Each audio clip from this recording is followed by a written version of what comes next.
छत्रपती संभाजीनगर शहरातील गरवारे स्टेडियम आंतरराष्ट्रीय दर्जाचं करण्यासाठी या परिसरातील सगळी झाडं तोडली जाणार आहेत आणि या जे आहे ते महानगरपालिकेच्या झाडं तोडणीला पर्यावरण प्रेमीने जे आहे ते कडाडून विरोध केला। या ठिकाणी आपण पाहतोय जोरदार आंदोलन या ठिकाणी सुरू करण्यात आले आणि सगळी झाडं वाचली पाहिजे असं सगळी मागणी जे आहे या पर्यावरण प्रेमींची आहे, वृक्षप्रेमींची आहे।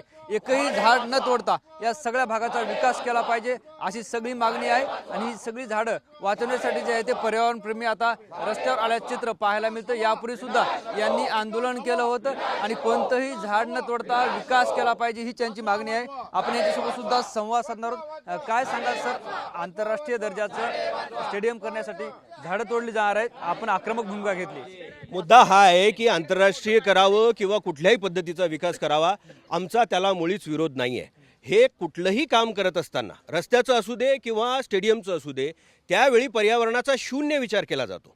आज इथल्या 75 झाडांचा आणि दौलताबाद रोडमध्ये साधारण, आता तो आकडाच आम्हाला स्पष्ट झालेला नाही आहे, तिथे हजारेक झाडं असतील, त्यामध्ये 72 वारसा झाडं आहेत जी आयुष्यात आपण कधी पुढे उभी करू शकणार नाहीत। अशा झाडांचा शून्य विचार करता विकास कसा काय होऊ शकतो? आणि तुम्ही त्याला विकास म्हणणार आणि पर्यावरण प्रेमींना कुठेतरी या पद्धतीने विचार करायला लावणार की तुम्ही विकासाच्या विरोधात आहात। आम्ही विकासाच्या मुळीच विरोधात नाही आहोत, पण झाडं तोडून कुठलाही विकास होऊ शकत नाही ही आमची ठाम भूमिका आहे। शहराची स्थिती पाहता, मराठवाड्यातला दुष्काळ पाहता आम्हाला ग्रीन कव्हर वाढवणं गरजेचं आहे। ते न करता तुम्ही लोकांची इच्छा नसताना लोकांना काय हवं नको हे न विचार करता कुठल्या तरी अधिकाऱ्याच्या डोक्यामध्ये एक रात्रीतनं अचानक स्वप्न पडतं आणि यांचा तुंबलेला विकास जागा होतो। आम्ही विकासाच्या विरोधात कधीही नव्हतो, कारण आमची ती गरज आहे।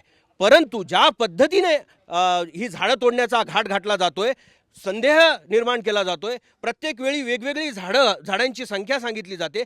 अचानक उठतात, आम्ही सुनावणीला जातो आणि म्हणतात की आम्ही आता 25 झाडं कमी कापणार आहोत। अचानक उठतात आणि सांगतात 235 झाडं दौलताबाद रोडची आता आम्ही कमी कापणार आहोत। आधी झोपला होतात का? हा विचार केला नाही का? म्हणजे पर्यावरणाचा शून्य विचार करायचा, कुठलाही प्रोजेक्ट आणायचा, कोणता विचार करून तुम्ही विकास करणार आहात? आणि या पद्धतीचा विनाश आम्हाला मान्य नाही। त्यामुळे एकही झाड न तोडता जो काही विकास करण्याची तुमच्यामध्ये धमक असेल ती तुम्ही पुढे न्यावी। आम्ही आज आंदोलन सुरू केलेलं आहे, हे आंदोलन सतत सुरू राहणार आहे। कायदेशीर मार्ग असो, प्रशासकीय मार्ग असो किंवा न्यायालयीन मार्ग असो, आम्ही सर्व मार्गांचा वापर करणार आहोत। कुणीही आम्हाला हे विचारू नये की विकासाला तुमचा विरोध आहे का? विकासाला आमचा विरोध नाहीच। सर काय सांगाल, यापूर्वी जे तुम्ही मंत्र्यांना भेटलेत, महानगरपालिकेच्या आयुक्तांना भेटलेत, तुमची बैठक झाली, काय तोडगा निघाला नाही का त्यात? याच्यामधून आता आम्ही इथले रहिवासी आहोत, गेले काही दिवसापासून आम्ही आंदोलन करतोय। आंदोलनाचा विषय एकच आहे, ही काही झालं तरी ही झाडं तुटता कामा नयेत। आत्ता सांगितलं त्याप्रमाणे विकासाला आमचा विरोध नाही, परंतु विकास करताना तुम्ही पर्यावरणाचा विनाश करून विकास करणार आहेत का, हा जो महत्त्वाचा मुद्दा आहे, याच्यावरती आत्तापर्यंत बघितलं गेलं आहे का?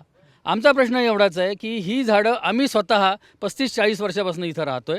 40 वर्षापासून अगदी या झाडांना पाणी देण्यापासून आम्ही झाडं वाढवलेली आहेत। आज हे वटवृक्ष झालेले आहेत, ह्यात तोडून तुम्ही काय साधताय? तुम्ही विकास करताना इंटरनॅशनल स्टेडियम पाहिजे, काय नाही, कॉर्पोरेशनचा जरी अधिकारातला विषय असला तरीसुद्धा तुम्ही नागरिकांसाठी करताय। नागरिकांचा विचार हे तुम्ही घेणार आहे की नाही? नागरिकांनाही नको आहे। इकॉलॉजी तुम्ही डिस्टर्ब करून जो आमचा ऑक्सिजन हब आहे तो डिस्टर्ब करून तुम्हाला विकास कोणाला हवा आहे? विकास तुम्ही असा करा की जो सस्टेनेबल विकास आहे, तुम्ही त्याच्यावरती कॉन्सन्ट्रेट करा। बाकी खूप ऑप्शन्स आहेत। कॉर्पोरेशनचे अधिकारी सक्षम आहेत, झाडं न तोडता या स्टेडियमचा विकास कसा करता येईल हे आम्ही सांगायची गरज नाही, ते सक्षम अधिकारी आहेत, त्यांनी हा विचार जरूर करावा। परंतु काही झालं तरी झाडांवरती कुऱ्हाड चालू नये, हे आम्ही कुठल्याही परिस्थितीमध्ये ॲक्सेप्ट करणार नाही। हेच आमचं तेव्हापासूनही म्हणणं आहे, आजही ते आहे। आम्ही सगळ्यांना भेटायचा प्रयत्न करा। आम्ही कॉर्पोरेशनमध्ये भेटलो, उच्च अधिकाऱ्यांना भेटलो आहे, आम्ही यांच्यापर्यंत सुद्धा गेलेलो आहे, आमच्या मंत्री महोदयांपर्यंत सुद्धा गेलेलो आहे। परंतु आमच्या असं लक्षात आलेलं आहे की पाहिजे तसा रिस्पॉन्स आम्हाला नाही आहे। आम्हाला जी एक शंका आहे की ही झाडं तुटतील, त्याला आमचा कडाडून विरोध आहे। कुठल्याही परिस्थितीत तुम्ही बघितलं आहे, लोकांचा सपोर्ट आहे। ही झाडं काही झालं तरी तुटता कामा नयेत। आम्ही सगळ्या पद्धतीचे मार्ग त्यासाठी अवलंबणार आहोत, हे स्पष्ट आहे। काय सांगाल, आता पुढची काय भूमिका असणार आहे, कायदेशीर भूमिका काय असणार आहे, आंदोलनाची काय असणार आहे? आंदोलनाची म्हणून आमचे आक्षेप आम्ही नोंदवले होते ट्री कमिटीकडे, त्यांचा आम्ही आक्षेप नोंदवला। पण त्यांचं म्हणणं असं आहे की तुमचा आक्षेप आम्ही नोंदवून घेतला आणि आम्ही आता विकासाच्या कामासाठी पुढे जाणार आहोत आणि झाडं आम्ही पर्यायी ठिकाणी लावू। पर्यायी ठिकाणीची डेव्हलपमेंट होत ते नाही होते हा वादाचा मुद्दा आहे. आमचं म्हणणं होतच नाही. पण आमच्या नागरिकांचं काय, 20 वर्षापासून आम्ही इथं दररोज मॉर्निंग वॉकला येतोय. आमचे तरुण येतात, लहान मुलं येतात, ज्येष्ठ नागरिक येतात. ट्रॅफिकचा त्रास नसलेलं एकमेव अशा स्थान आहे आमच्यासाठी मॉर्निंग वॉक. आज औरंगाबादचा, संभाजीनगरचा एअर इंडेक्स क्वालिटी इतकी खराब झालेली असताना आता ग्रीन कव्हर जास्त वाढवण्याची आवश्यकता आहे. असलेलं ग्रीन कव्हर तोडण्याची ही वेळ नाही. त्याचा आम्हाला स्ट्रॉंग विरोध आहे. दुसरा आमचा लिगल असा मुद्दा आहे, ह्याला बिल्डिंग परमिशन MIDCची घ्यावी लागते. MIDCचा ग्रीन झोन आहे. ग्रीन झोनमध्ये असं मोठं इंटरनॅशनल स्टेडियमसारखं कॉन्क्रीट जंगल बांधता येणार नाही. त्याच्यावर आम्ही आक्षेप घेतलेला आहे लिगली. आम्ही आता कोर्टामध्ये PIL पिटिशन दाखल केलेली आहे. ते आमचं म्हणणं ऐकून घेतील. आणि आम्हाला भीती अशी आहे, आम्ही कमिशनर साहेबांना भेटायला गेलो, तुम्हाला काय करायचं ते करा, आमच्या पद्धतीने आम्ही सगळं प्रोसिजर फॉलो केलेली आहे आणि आम्ही आमच्या पद्धतीने झाडं तोडून टाकू असं त्यांनी स्पष्टपणे आम्हाला सांगितल्यानंतर आज हजारो नागरिक इथे एकत्र आलेले आहेत आणि आमचं म्हणणं मांडण्यासाठी स्ट्रॉंगली उभे आहेत. आमची इच्छा आहे की बिलकुल नागरिकांचा विचारात न घेता कुठलीही डेव्हलपमेंटचं प्लॅन करू नका. आपल्याकडेही नागरिकांमधून चांगले सजेशन येतात, त्या सजेशनचा विचार करा, वाचवता गेल्या याच्यावर मीटिंग्स घ्या आणि त्याच्यानंतर प्लॅन बनवा. आणि आजही या प्लॅनला बिल्डिंग प्लॅन परमिशन नाही, याला अजून कुठलंही एन्व्हायरमेंटचं क्लिअरन्स नाही. हा प्रोजेक्ट होऊ शकत नाही. हा 1,500 कोटीपर्यंत जाईल. पहिल्यांदा 50-100 कोटी लावतील, झाडं तुटतील. हा प्रोजेक्ट पाण्याच्या योजनेप्रमाणे संपणारच नाही. आणि आम्हाला ते बोडकी झाडांमध्ये आम्ही फिरायला कुठं जायचं, हे कॉन्क्रीट जंगल होऊन जाईल. आम्ही शेजारी राहतो, आम्हाला त्रास आज ट्रॅफिकचा होतोय. संध्याकाळी दररोज इथं ट्रॅफिक जाम होतोय. ओखाडच्या सिग्नलला, जालना रोडच्या सेंटरला, जळगाव रोडच्या सेंटरला 20,000 लोक जर बाहेर आले, त्यांच्या गाड्या बाहेर आल्या, किती त्रास होईल नागरिकांना याचा विचार करावा प्रशासनाने आणि मग प्लॅनिंग करावं. गावाच्या बाहेर सगळ्या शहरांनी इंटरनॅशनल स्टेडियम केले, आपल्याला काय प्रॉब्लेम आहे? आम्हाला त्याच्यात जायचं नाही. आमचे झाडं आम्ही तोडू देणार नाही. आम्ही चिपको आंदोलन करणार आहे. 75 झाडांना 250 लोक व्हॉलेंटियर तयार झालेत. 8-8 तास आमचे लोक उभे राहतील. आम्ही झाडं तोडू देणार नाही. ज्या पद्धतीने तुमचा विरोध होतोय, प्रशासन असं सांगतं की या झाडाला जे ते पर्यायी झाडं लावण्यात येतील. त्याच्यावर आमचा बिलकुल विश्वास नाही. पर्यायी झाडांचा विश्वास नाही. पर्यायी जागा स्टेडियमसाठी आहे गावाच्या बाहेर. मला वाटतं प्रशासनाने त्याचा विचार करावा. पैठण रोडच्या गावाच्या बाहेर जिथे त्यांना चांगलं स्टेडियम बांधता येईल ते स्टेडियम बांधावं. इथलं एकही झाड तोडायला आमची परवानगी नाही. आमचं ऐकल्याशिवाय प्रशासनाने कुठलाही निर्णय घेऊ नये. आम्ही शहराचे नागरिक आहोत. ह्या शहर आमचा अधिकार आहे. निश्चित आपण बघतोय आपल्यासोबत पाटील सर. सर काय सांगाल, ज्या पद्धतीनं प्रशासन असं म्हणतं की ही झाडं जेव्हा तोडली जातील तेव्हा पर्यायी झाडं लावली जातील. मी सध्या ट्री कमिटी मेंबर आहे 7 वर्षापासून इथे. आपला सगळा विकास जो आहे प्रशासनाचा हा झाड तोडल्याशिवाय पूर्ण होत नाही. महामार्ग बांधा, झाडं रस्ते मोठे करा, स्टेडियम बांधा. मूलभूत गरजा तुम्ही नागरिकांच्या विसरलात का? इथे सध्या शुद्ध हवा नाही आहे. एकही रस्ता 200-300 मीटरसुद्धा नीट नाही आहे. सगळीकडे रस्ते खोदून ठेवलेले. जे ग्रीन हब, ऑक्सिजन हब आहे ते सगळे नष्ट झालेले. आता तुम्ही हा घालतायत आणि कुठलेही झाड तोडून तुम्ही पर्यायी झाडं लावणार म्हणजे काय? एक झाड इथे 30-30 वर्षाचं, 40-40 वर्षाचं आहे. एक कमावता बाप मारून तुम्ही 10 पोरं पैदा करणार आहे का? एक मोठं झाड मारल्यानंतर, तोडल्यानंतर तुम्ही 100 जरी झाडं लावले तर 25 वर्ष ते इफेक्ट देऊ शकत नाही. तो ऑक्सिजन देऊ शकत नाही. त्याच्यावरची जी जैवविविधता आहे, वेगवेगळे कीटक आहेत, पक्षी आहे, जे आपल्यासाठी कामाचे ते नाही. शिवाय सुद्धा प्रत्येक एक इथलं झाड 2-2 हजार लोकांना ऑक्सिजन देतं आहे.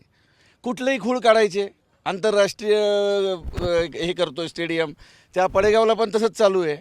आणि पैठण रोडच्या पुनर्रोपणाचं काय झालं? अहो, पैठण रोडला पाईपलाईनसाठी विनाकारण झाडं तोडले यांनी. 1 महिना आम्ही ते थांबवलं काम त्यासाठी, मुख्यमंत्र्यांना पत्र लिहून. ज्या बाजूला लाईन टाकायची त्याच्या ऑपोजिट बाजूचे पण झाडं तोडले. आणि त्याच्यामध्ये 52 झाडांचा केविलवाना प्रयत्न आमच्या मागणीवरून यांनी केला. 52 झाडं पैठणला फॉरेस्टच्या नर्सरीमध्ये यांनी पुनर्रोपित करण्याचा प्रयत्न केला. त्यातलं एकही झाड जगलं नाही. आपल्याकडे शास्त्रीय पद्धत नाही आहे झाडाची पुनर्रोपणाची. त्यामुळे पुनर्रोपण वगैरे या सगळ्या कागदी कल्पना आहेत. याच्यात पुन्हा पैसा कमवायचा, हे झाडं पुन्हा विकायचे. अहो, झाडं टिकवा तुम्ही. ह्या झाडाची अडचण काय? तिथे कुठलीच अडचण नाही. आणि सगळे म्हणतायत आमचे सहकारी, तसं तुम्ही जा ना, चौक्याजवळ जागा आहे, त्या सफारी पार्कजवळ तुम्हाला 150 एकर जागा आहे. तिथे जरूर तुम्ही स्टेडियम करा, आंतरराष्ट्रीय घ्या. हां, तिसगावला. तर आमचं त्याच्याबद्दल दुमत नाही आहे. एक लक्षात ठेवा, सध्या आजारपण इतके आलेले, सर्दी पडसे 8-8, 10-10 दिवस बरे होत नाही, खोकले महिना चालत आहेत, ॲलर्जी वाढलेल्या आहे सगळ्या. हां, आपलं हे जे हरित क्षेत्र आहे 2%सुद्धा नाही आहे मराठवाड्याचं, शहराचं 4%सुद्धा नाही आहे. अशा परिस्थितीत झाडं वाचवायचे की तुम्हाला फक्त नुकसान करायचं, हे आयुक्तांना आणि सगळ्यांना समजलं पाहिजे. सगळे ब्युरोक्राट, सगळे मंत्री आणि हे खासदार यांना फक्त लोकांना भूल दाखवायची. अरे, मूलभूत गरजा पूर्ण करा आमच्या. आम्हाला ह्या नको. स्टेडियम वाचून मरणार नाही आम्ही तुम्ही स्टेडियम नसलं तर. धन्यवाद. निश्चितच आपण बघतोय गरवारे स्टेडियम जे आहे ते आंतरराष्ट्रीय दर्जाचं करण्यासाठी ही सगळं झाडं तोडण्याचा निर्णय प्रशासनाने घेतलाय. मात्र यावरून जे आहे ते आता कडाडून विरोध होताना पाहायला मिळतो. हे सगळे निसर्गप्रेमी वृक्षप्रेमी रस्त्यावर उतरलेत आणि प्रत्येकाने जे आहे ते एक एक झाड दत्तक घेतलंय आणि जेव्हा कोणी प्रशासन हे झाडं तोडायला येतील तेव्हा आम्ही कडाडून विरोध करेल. त्यामुळं जे विकास करायचा असेल तर पर्यायी जागेवर करा अशी सगळ्यांची मागणी आहे. कॅमेरा पर्सन हर्षल निकमसह ज्ञानेश्वर लोंढे, TV9 मराठी, छत्रपती संभाजीनगर.